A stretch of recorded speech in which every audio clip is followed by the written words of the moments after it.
are tuned in to a Fireside chat with Zany Mystic. Join us now on another exciting metaphysical journey. Relax, tune in, drop out, and take a seat by the fire as we explore new realms and possibilities. This is Magenta Pixie.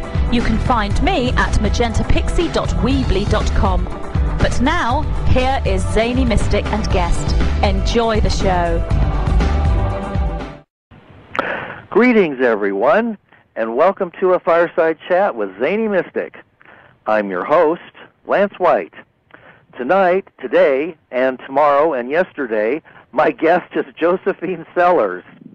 Josephine is a mother, grandmother, and a writer. She has had careers in the legal profession, art and craft movement, publishing, and is a transpersonal counselor specializing in equine-assisted psychotherapy. Try saying that 3 times in a row. She runs a complementary therapy and teaching center in Dorset and lives in Somerset in the UK with her husband, an extended family, and animals. Josephine is also the author of a wonderful book called Parallel Worlds. In Parallel Worlds, Josephine demonstrates, while living through the most difficult and painful of circumstances, the value in remaining steadfast to one's deepest soul connections. Throughout this engaging autobiographical account, Josephine stays true to herself and finds her trust is rewarded not in some distant heaven, but in the nitty-gritty of everyday life. You can find her work at www.josephinesellers.com, and her book is available at Amazon.com and in the UK at Amazon. So now, let's welcome Josephine to the show. Hi, Josephine. How are you? Hi, Lance. I'm fine, and it's good to be talking to you. Oh, I'm so excited to be talking to you because I have to tell everybody listening, and whenever they hear this show, is I loved your book so much when I started reading it that I bought a copy for my best friend out of town, and she loves it. I mean, it's one of the most engaging and paradigm-shifting books that I have read in a long time, and it opens up so many doors and realms that we all have available to explore, and it's a wonderful book, and I just want to thank you for writing it and sharing your experiences. So there, I've said it. Well, it's my pleasure, Lance. I wrote the book, I hope to inspire people so that it didn't matter how tough the going got, that they kept going, because that's all I had the choice to do. And in the end, it all comes beautiful in the end. Yes, yes.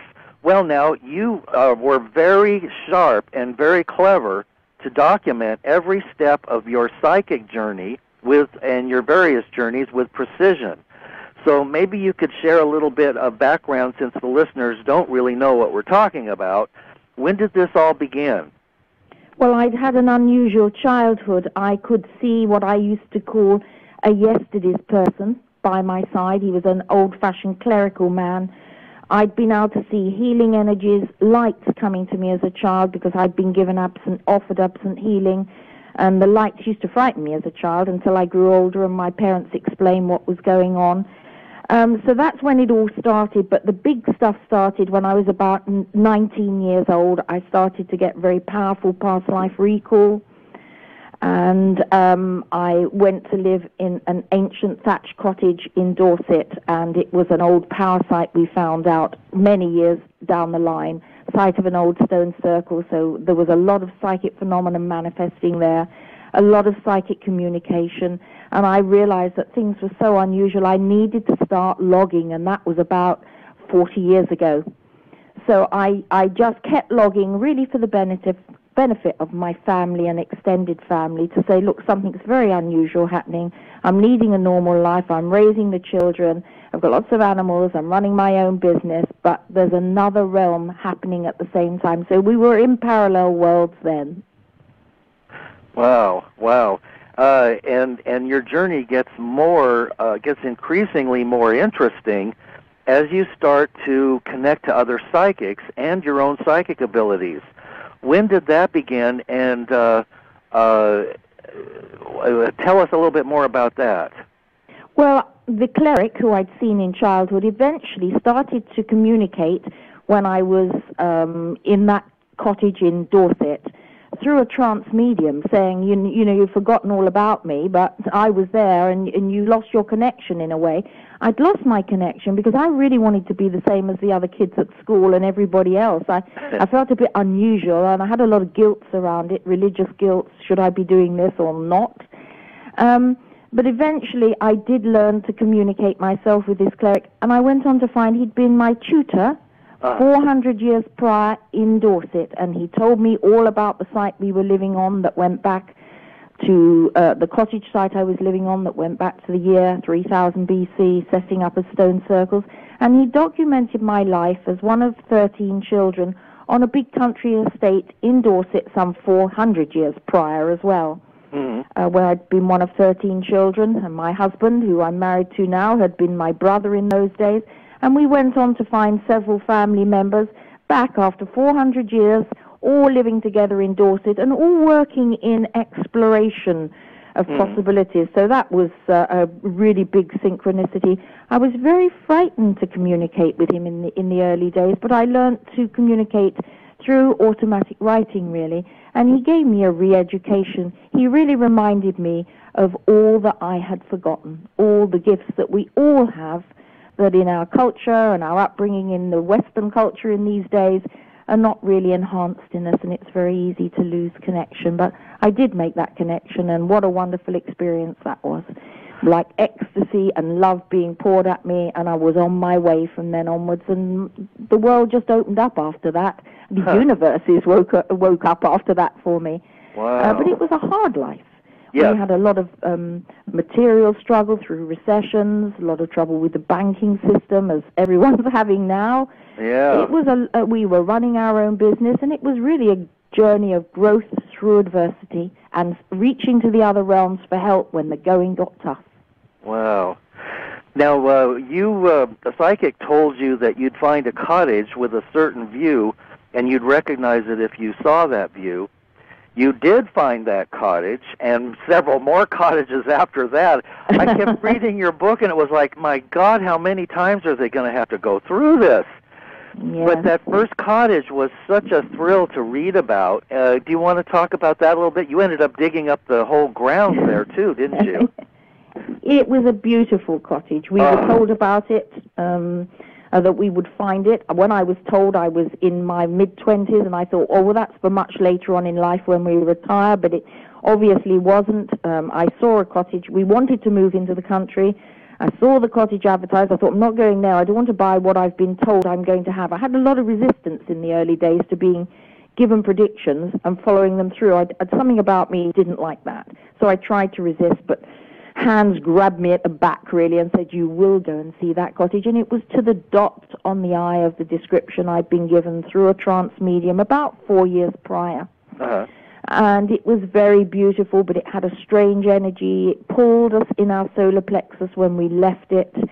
We eventually had all this beautiful psychic communication, first through the cleric, who'd been my tutor 400 years ago, and then many other entities coming back from the past who'd lived on the site, Roman soldiers, way, way back in time, telling us that we were on this ancient power site that used to be a stone circle. And I raised my family there, my children, for 16 years, and ran a cottage industry and had beautiful gardens and raised hundreds of pounds for charities by opening up those beautiful gardens, and everyone was drawn to the site. And so instead of having 40 or 50 visitors a weekend, we used to have 200 or 300. Wow. People were drawn to the site because the energy, it was an oasis in a mad world, really, I suppose. And that was very beautiful there, but you've read the book, as you know. The wisdom of the planning and the governmental systems decided rather than having a beautiful thatched cottage there anymore, they'd like a housing estate, and we had to have our cottage demolished after 16 years and all this wonderful experience. It was so traumatic, as anyone listening could understand. What's it like to have 16 years of hard work, renovation, and gardens and psychic experience taken away from you, really? Yeah. But we came through it. I had communications with the other worlds. I had my cleric with me. He told me I was going on to another property in Dorset, a farm with lots of lovely land and rivers. So we moved on and we went with it. And that's how life has kept moving me on to really ancient properties and sites in Dorset and Somerset that had unrest or energetic problems that needed sorting out. And gradually over the years, I amassed colleagues and people who helped me understand what it was we needed to do and I needed to do. Now, the Reverend Thomas is quite eloquent and very profound, and thank goodness you documented all of your conversations, and they're written in italics in your book. I'm looking at one now in Chapter 6, and the wisdom and the depth of insight and beauty that he's expressing in his words to you are just beyond belief. And that alone is worth reading your book. But to have that kind of guidance is really an amazing experience. And as you say, this is something that is available to just about anybody that's open to suspending their belief systems and working with the spirits that are all around us. Yeah, it is beautiful. He's quite poetic in the way he writes.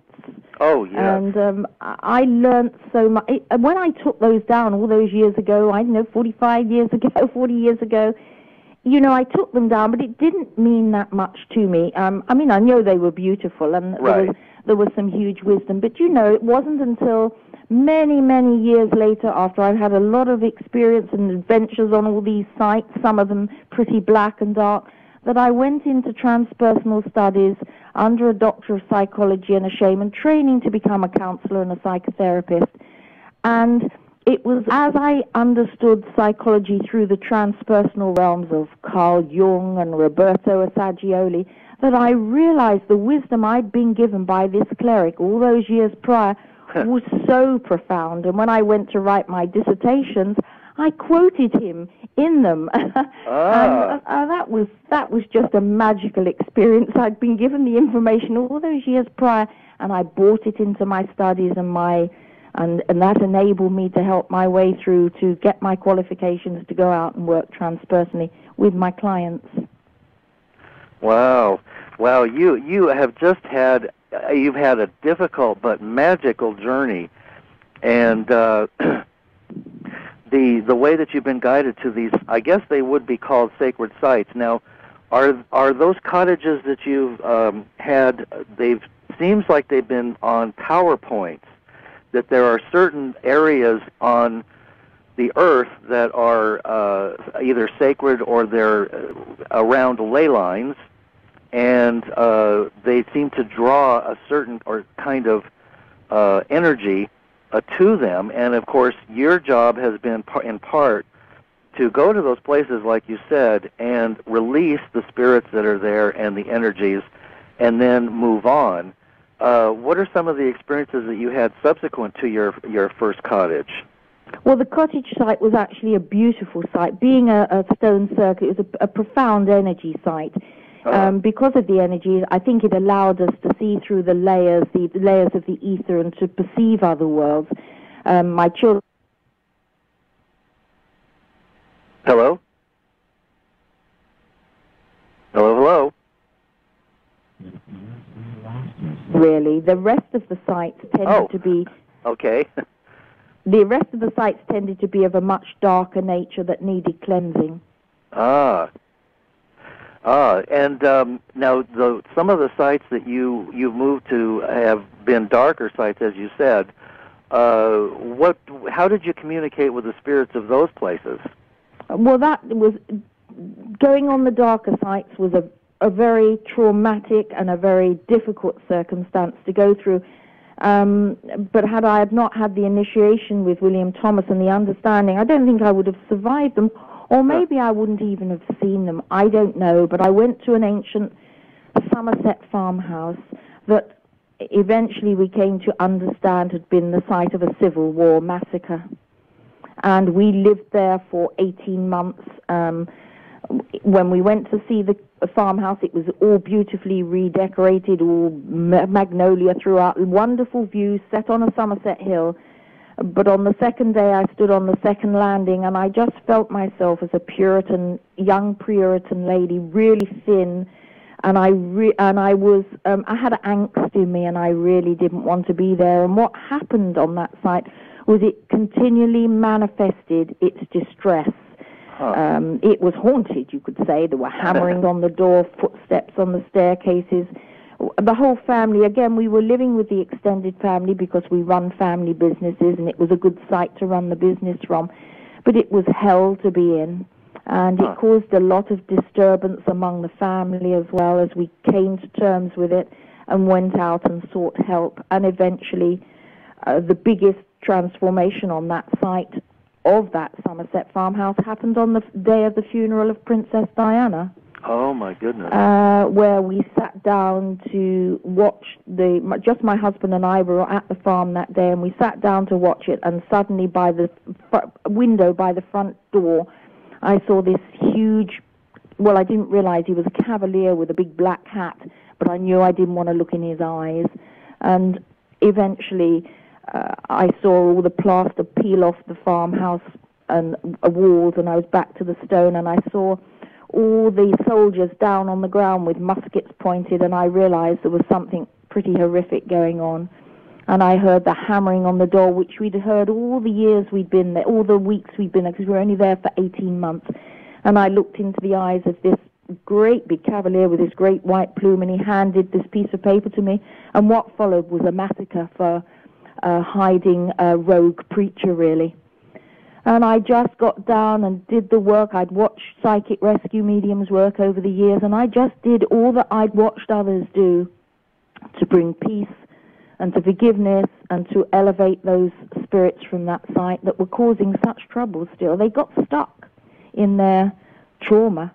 Mm-hmm. And that was a big one. And not long after I'd left the site and moved away, an old psychic came to my house who I hadn't seen for years, and he said, you've got a beautiful cavalier by your side, I'm going to draw him, and this is what he wants to say to you.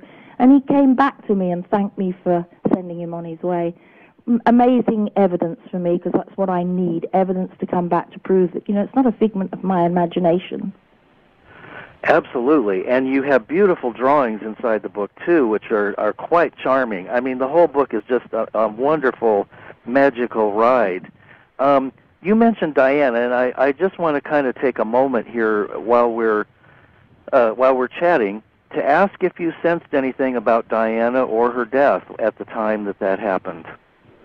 I think that the trauma that ran through the nation, she was obviously very beloved by everybody, and I just felt that the outpouring of emotion on that day was so huge it almost affected the energy of well, certainly here in the UK, it was a surreal day, and I think because of that, it must have allowed the site that I lived on to manifest itself for healing. That's all I can assume.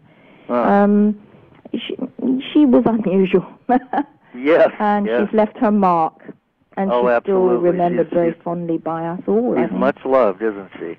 Yeah, and her children go on, and there's a lot of her in them. Good. Now, that's very good. Now, over the years and these various cottages that you were drawn to, you also found some incredible connections to the divas, elementals, I guess you could call them, or the spirits of the animals. And you found that horses are quite special. And you got into communicating with the horses. Would you like to talk a little bit about that? Well, I will, yes. I've had horses ever since I lived in that cottage, so I've had horses for about 45 years, and always loved them. I'd always had very relaxed and happy horses. I was lucky in those days. They were beautiful, and they were a part of our family. And so my love of horses was huge. When I trained to become a transpersonal counselor and psychotherapist, I was introduced by reading a book, actually, from the USA, The Tao of Equus by Linda Kornhoff. And at the time, I was quite poorly. I had leg trouble, and I just acquired a very young and damaged piebald horse. And when I read this book, I was consumed with emotion because I could see what she was writing about, the beauty of horses, their ability to communicate and mirror us.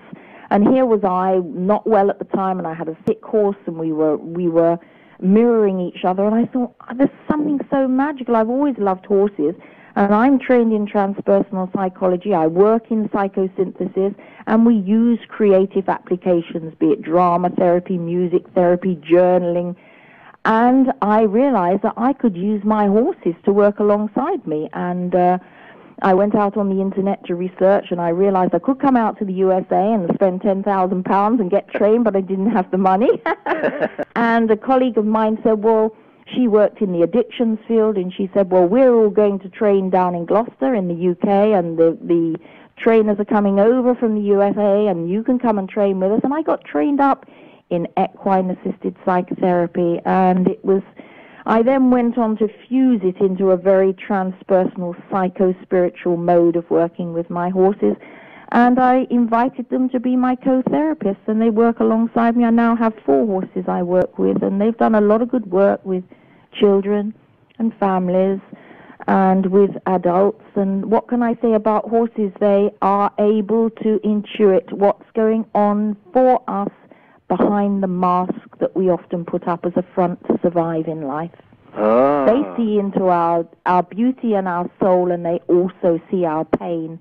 And when we're owning our pain, they come in and offer us support, and that's huge. When an animal sees your pain and can hold it, it's like a soul-to-soul moment. They see the beauty in you, and my clients see the beauty, the soul, the magnificent connection in the horse, and it sort of fires that forgotten spark that we've all got within us.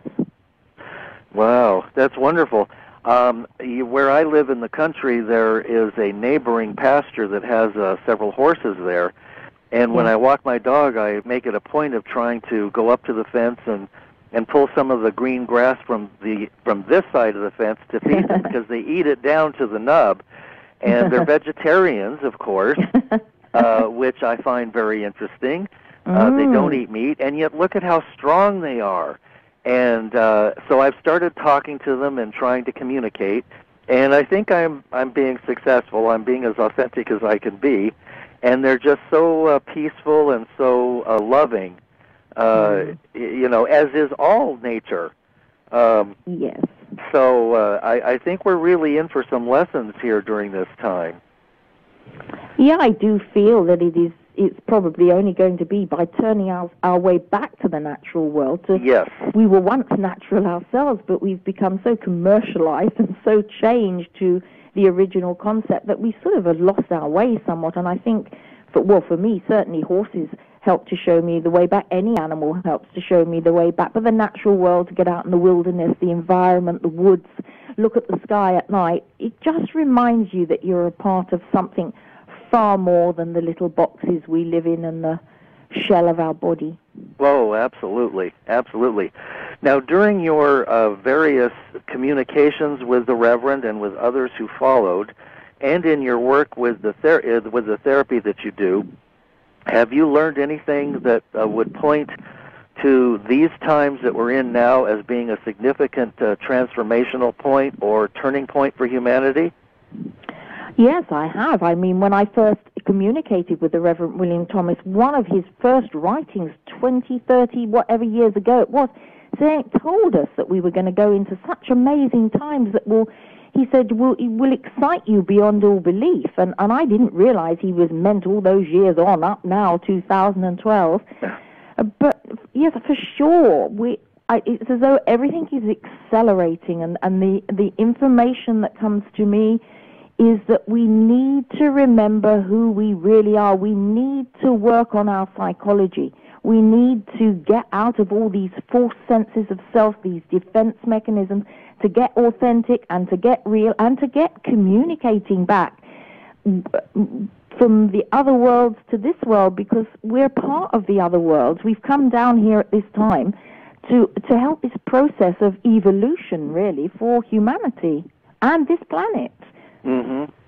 So I think we're living in their exciting times, their traumatic times, obviously, because you've got the light and the dark all showing itself up at once in this great swirl of energy and ongoing emotion. But I feel that culturally and worldwide media-wise, we're only reflected the darker stuff back, and it's up to us to try and remember the brighter and the lighter and push through all that repression that seems to come down on us and take our courage, and it tries to imbue us with fear, and we've got to move beyond the fear and realize that we are as individuals, extremely potent and powerful things.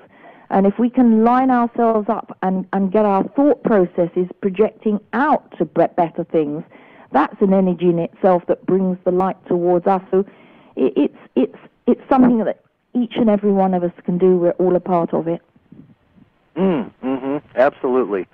One of the things that I see happening is that the controlled media seems to have a grip on the masses. So many people are just hypnotized into believing various things that are not true through religions and the media, politics, and so on and so forth.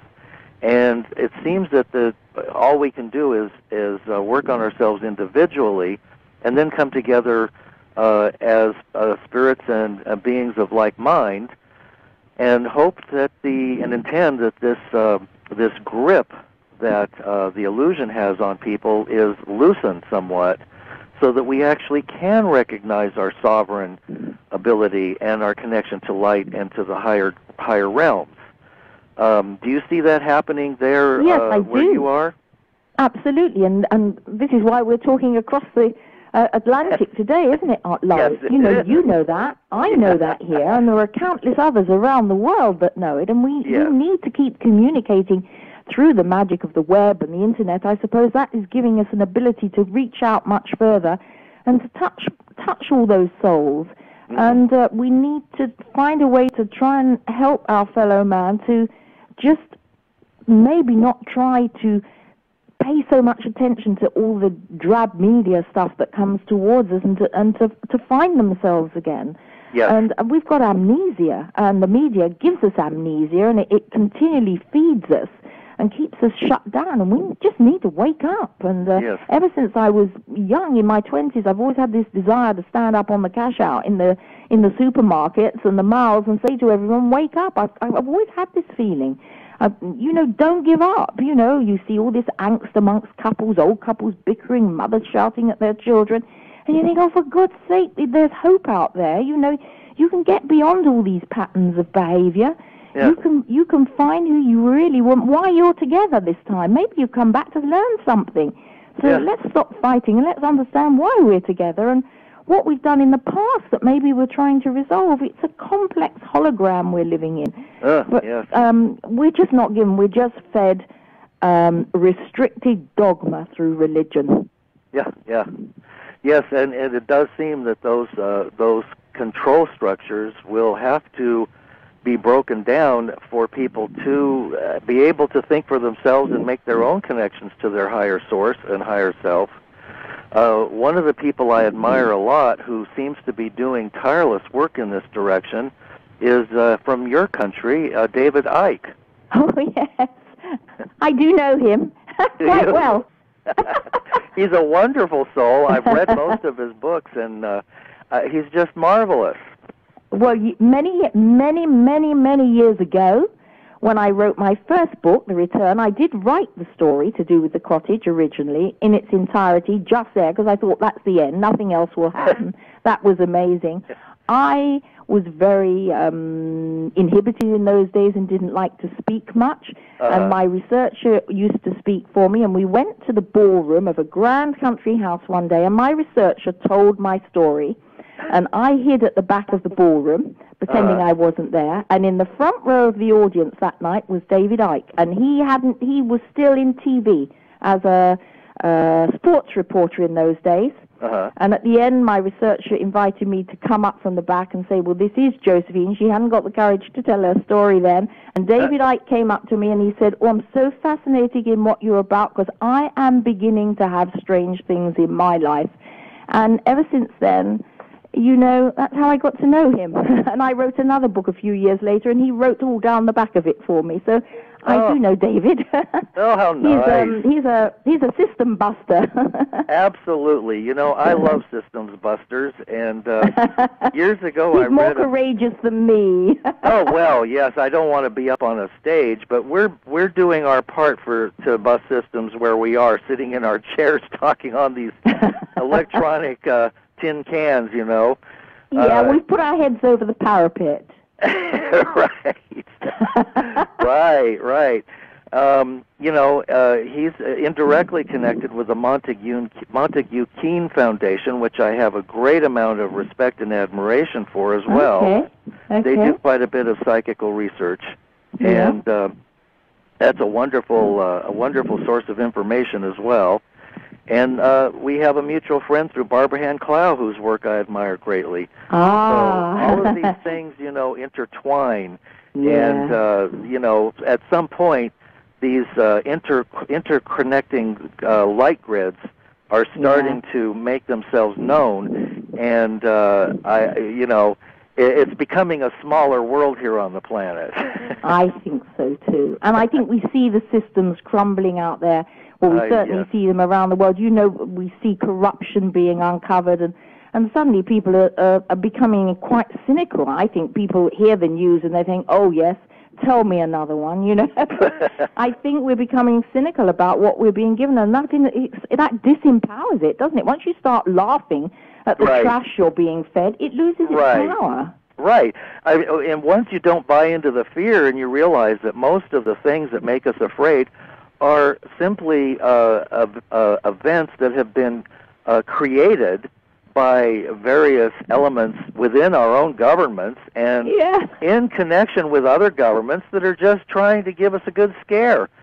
So I don't buy anything anymore. I would agree with you, absolutely. Yeah.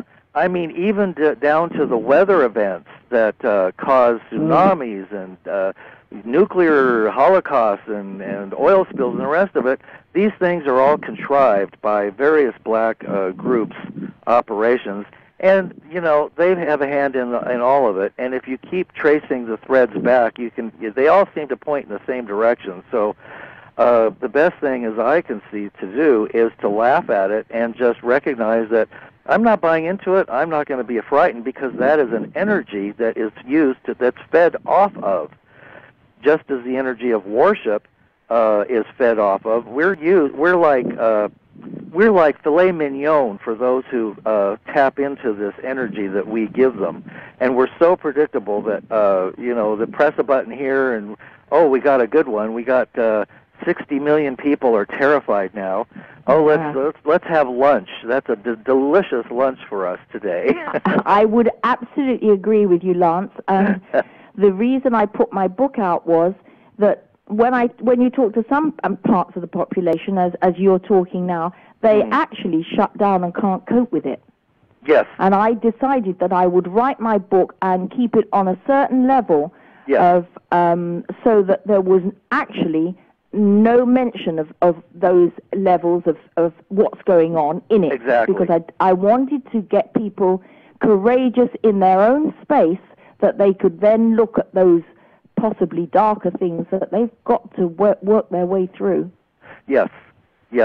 And I wrote my book with the same intent, and I just barely brushed upon it. I don't go into any details about it whatsoever. I'll send you a copy of my book. I can't wait to read it. Yes, you just send me your address, and I'll send a signed copy out to you. I look forward to that. It's a wild ride, let me tell you that. Well, I like wild rides, and it's nice to share our experiences.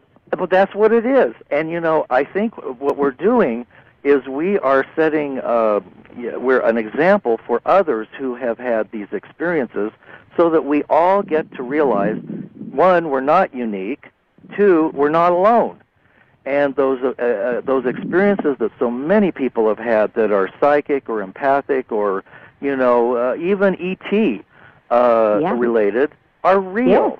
They're more real than the illusion that we're buying into here that's not pleasant. So if I have a choice, I would prefer to communicate with these wonderful beings who are so clever and intelligent and fun and wise, whether they're from this planet or not. Well, absolutely, and as you read the end parts of my book, and my husband wouldn't have been alive today without extraterrestrial intervention. Oh yes, tell us about that. Well, he poisoned himself in an industrial accident, and he was so ill. He developed what the medical profession said was rampant cancer, and he had only a few weeks left to live, and we called for extraterrestrial intervention, and he got better again against all the odds, and it all went down on his medical records. But we were told, he will be rebuilt because you need him to be able to go out and write your book and tell your story. You still need him, and he can't die. He can't go now. This accident can't have caused his death, so it was reversed. Wow. So we moved through a shift. We moved through a parallel. He took a lot of psychological healing at the time as well, but he's a fit and healthy man, and he's broken all the medical records, and he's by my side as I write my book and travel out there. So that's at the end of the book. And also, I went on to find the cleric, a reincarnated part of the cleric 400 years ago, came back and found me. Yes. How is that going today? Well, it's amazing. It's beautiful. To be able to talk to him. You can see the way he writes, poetic at the end of the book. Oh, yes. Oh, my gosh. And for him to recognize who he is in that incarnation, and you're both alive today, what an amazing experience that was the icing on the cake, really, for me. It's just like a fairy story. Yes. I just said, where are you? And within weeks, he found us. I just put it out on the ether. There must be a part of you that's come back, just as there's a part of me that's come back. Yes. I'm sure you're out there somewhere. And what happened? He'd reincarnated back onto the same estate. Right. But the way I found him was mysterious. He came in search of an engine for a big vehicle. Yes. Things are not always as they seem, are they? No. It's the synchronicities of life that are beyond belief, that are the sheer magical sparks that make you think, well, life is worthwhile after all. Yes, absolutely. And, I'm finding that the synchronicity, the more I'm in tune with my own self and strip away that which is inauthentic, the more I realize that the synchronicities of my own life in each moment are teaching me what I need to know in the moment. Yes. And then things just show up, and there are more difficult moments, and there are downtimes, and with these solar flares and the rest, I've had a lot of sleeping time because I have to integrate the energies. Yeah. But, then there are the magical moments that just cannot be ignored, and who would want to ignore them when you're experiencing the beauty of the pinnacles of life? Yes. It's wonderful. It's like fireworks going off. Every now and then there's like a giant Roman candle, and you think, yes, we're on our way home to be who we were really meant to be. Yes. And I'm willing to stay long enough to find out what that where the journey will take me. I've lost a lot of my resistance to not wanting to be here. It's very difficult to be here right now. This is not an easy time.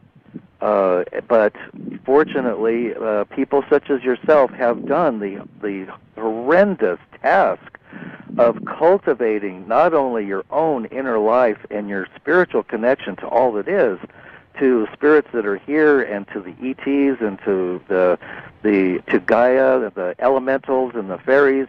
I'm sure you could tell stories for days about the spirits of the flowers. Well, I've worked with flowers for years. Yes, if anybody knows about them, you would. Well, nature is profound. There are so many energetic levels of communication we can tune into. One of the greatest things I tune in, I picked up in one of the properties I went to live on a side of a Celtic hill fort for about another couple of years, and picked up a herd of etheric herd of Celtic horses who are invited to the valley I live now, and they've worked with me with the horses in therapy with people, and they've helped me work on the site I live on now is the site of a huge medieval settlement, and way beyond there where there's been a lot of angst and a lot of unrest and a lot of battle and a lot of blood and loss of life, and I've worked shamanically in more recent years with that etheric herd of Celtic horses to help move those that have got stuck in that time warp of centuries past to move on and off of this planet, off to where they need to go. Using the power and the energy of horses in a herd from Celtic times has been huge. But they're by my side, and it empowers you. When you feel them around you, you go with them, and it's this great wave of positive healing energy that they offer and that you can tune into. And without them, I'd feel quite inept, I think. Oh, yes. And it seems to be leading us in a direction where the past is being resolved and released, and we're moving into some new worlds that maybe we've never experienced before, all of us. Well, yeah, absolutely. It's as though we're letting go of all our ancestral stuff. Yes. Resolving it so we don't continually because I don't think we can keep coming back in that old mode, because the planet wouldn't be left here if we do that. That's right. We've got to change. That's right. And so our old patterns have got to stop, and it stops with this generation, I think. And all the little children that are coming in are so magical and special today. They're the ones who've brought the memory and the possibility that we can stop the rot now and move forward into this new place that we haven't been before. Yes. Now, you talked about the corruption and greed and the rest, and you've had so many dealings with the heartless quality of the banks, and we know that the corporations and the banks and the rest of it are all intertwined in a control paradigm. But do you see that as shifting substantially during this particular period of time as we move into heart-centered and spirit-based realities? Well, for sure, it's got to change. I mean, at least when I fought the banks, which was about 20 years ago, no one will believe me when I uncovered what was going on. We uncovered such corruption. I was referred to as a loose cannon. And I heard so many terrible stories in those days of what was happening to people who dared to be a loose cannon. Horrible stories, enough to, frighten the living daylights out of you.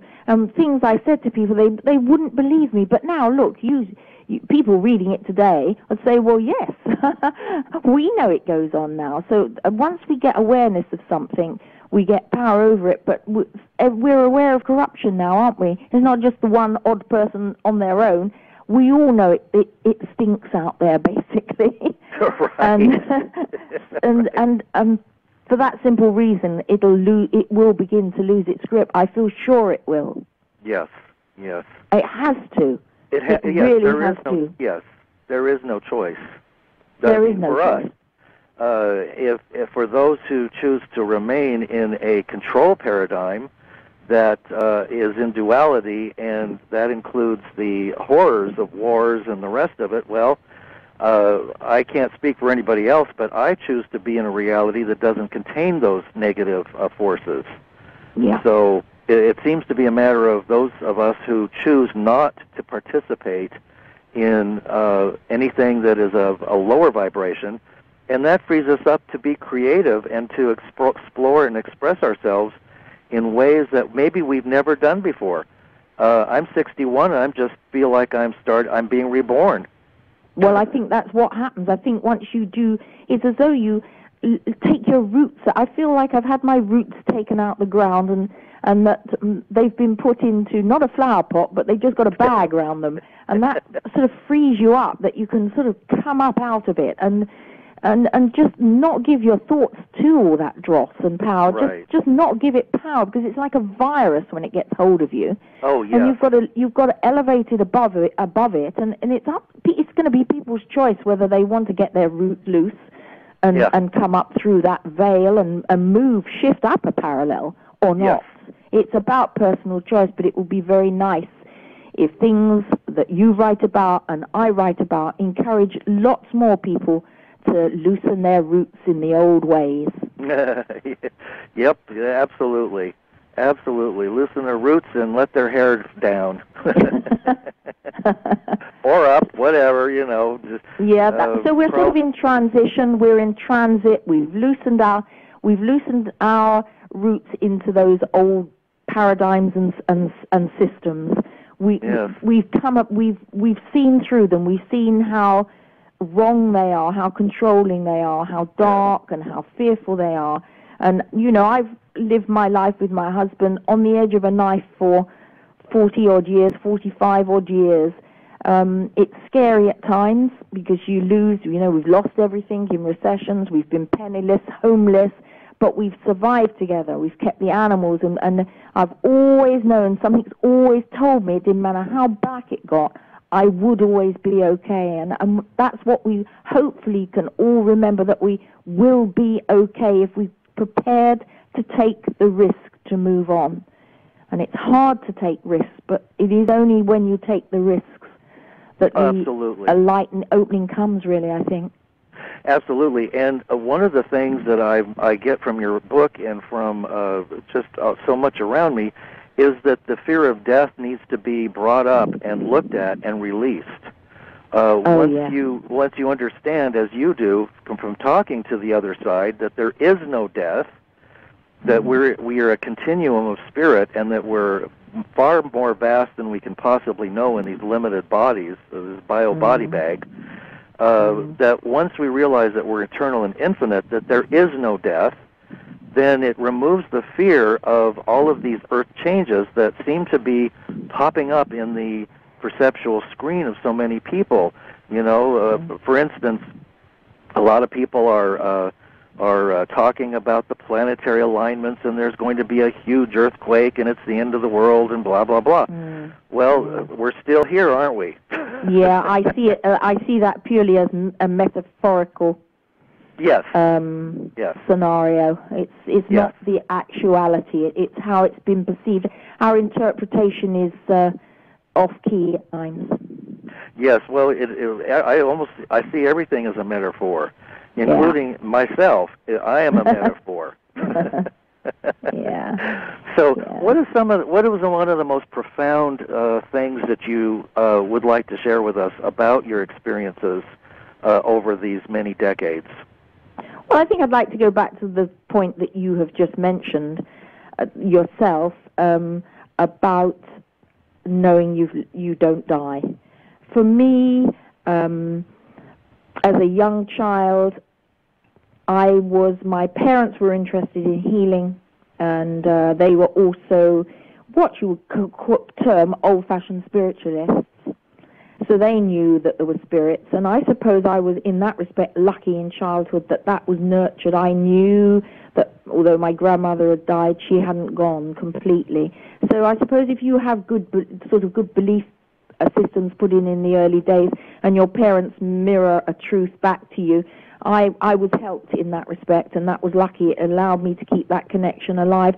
And I had met a lot of very gifted psychics over the years who continually brought me evidence from the other worlds to people I'd lost, who, no one else other than those people could have known. And my own father, who's been gone for some 20 years, is continually communicating back now, helping me, guiding me, advising me, showing me where the opportunities are coming, encouraging me continually. And it is that wonderful connection to those that we know have loved us dearly, that aren't that far away, that they are just up a few parallels, and they've got an oversight, and they can feed that oversight back in and help us. So for me, the most profound thing is the communication with the spirits, with the ancestors, and with the very evolved spirits that are out there as well, who are trying desperately to get through and help us, but they cannot invade us.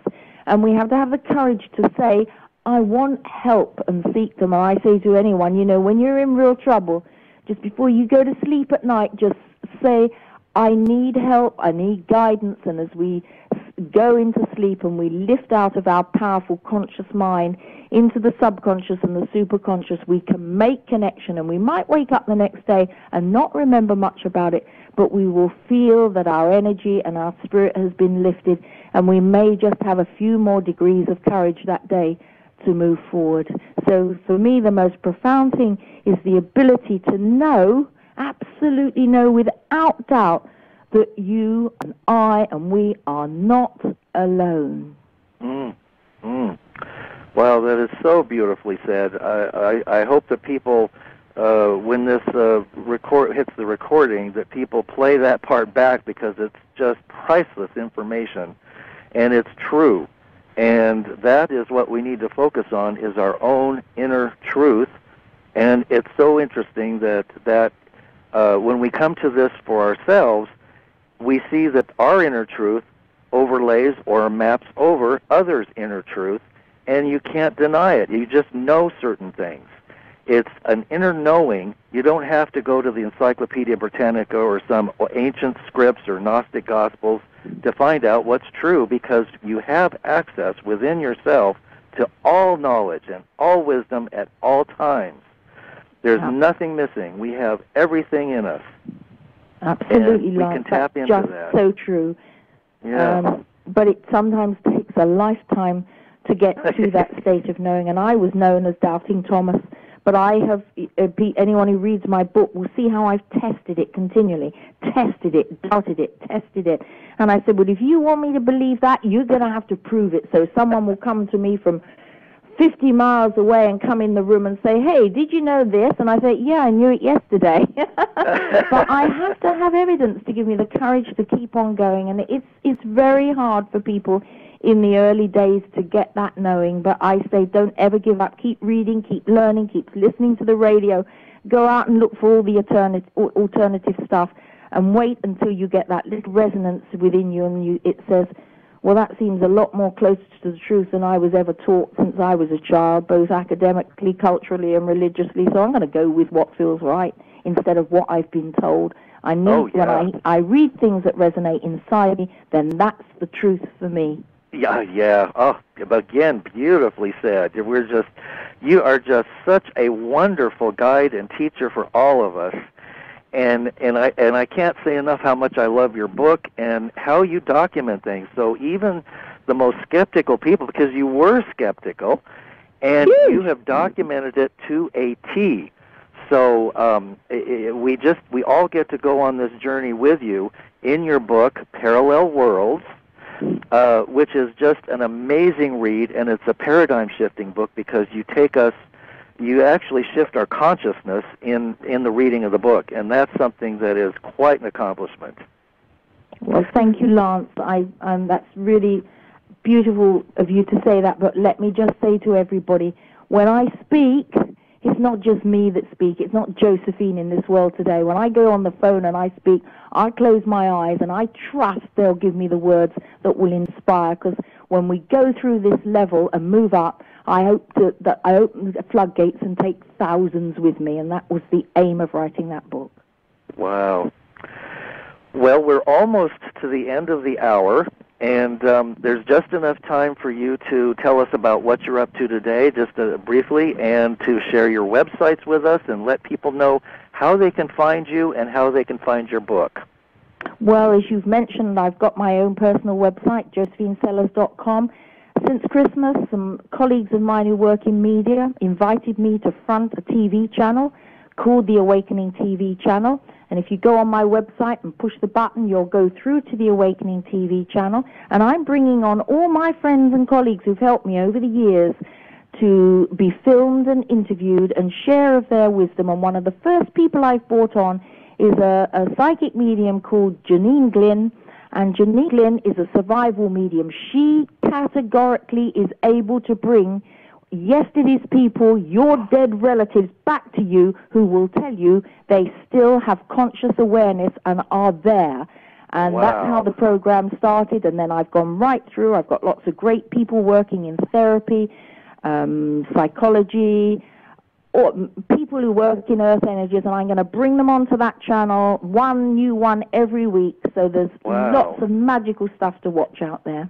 Wow, that is fantastic. Well, I'm being inspired also to work on my own website. In the 6 years that I've been doing this show, I have not had a website. I have a very low profile, and I'm being drawn into doing certain things here with my property and with a healing center.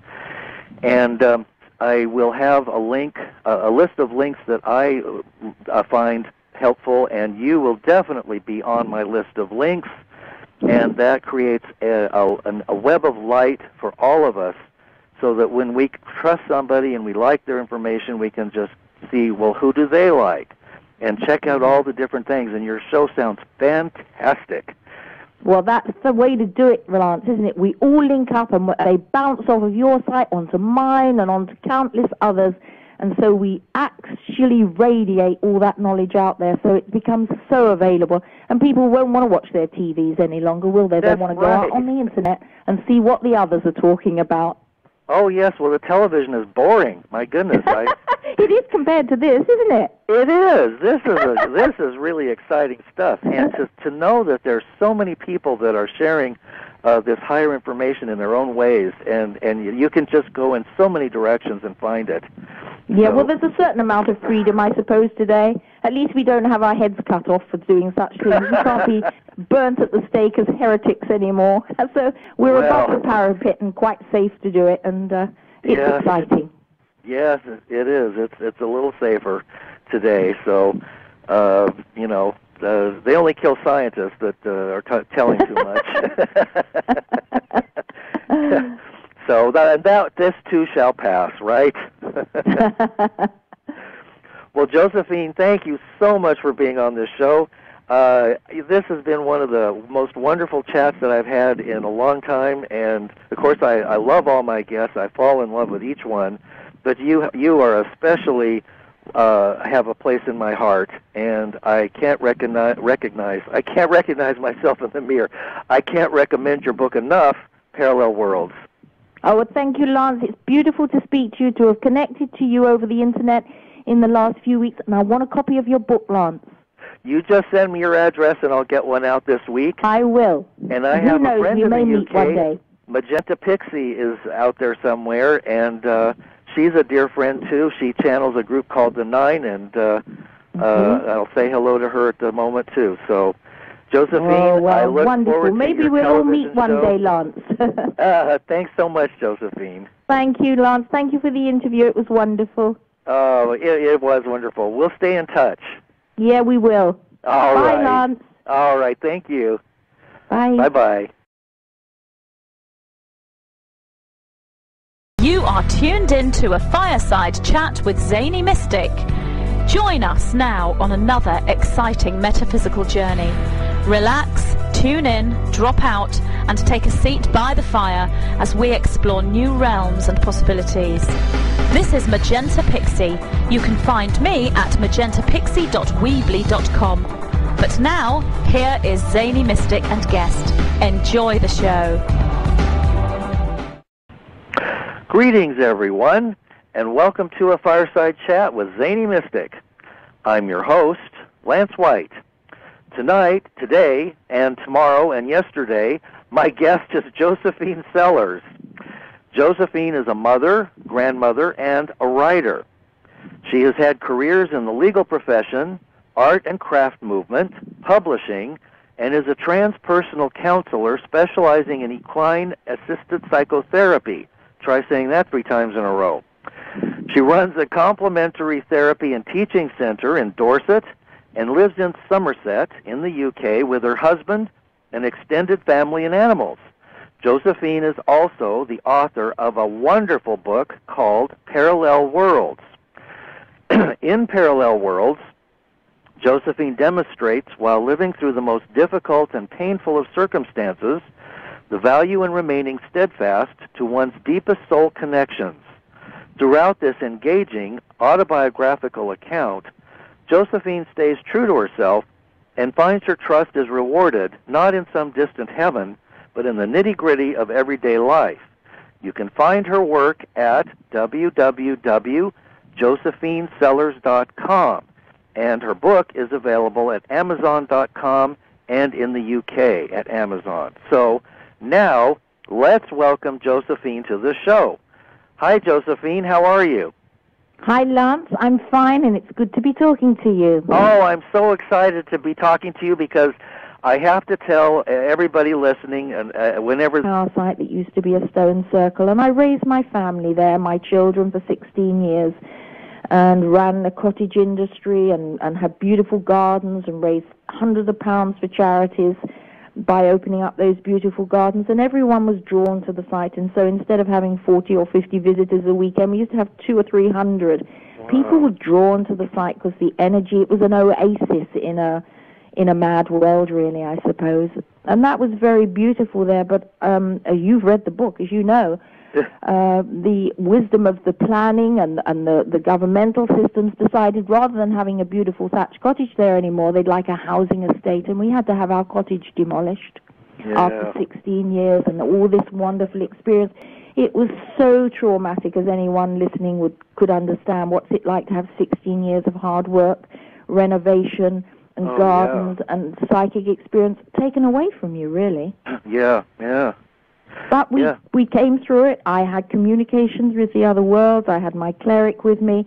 He told me I was going on to another property in Dorset, a farm with lots of lovely land and rivers. So we moved on and we went with it. And that's how life has kept moving me on to really ancient properties and sites in Dorset and Somerset that had unrest or energetic problems that needed sorting out, and gradually over the years I amassed colleagues and people who helped me understand what it was we needed to do and I needed to do.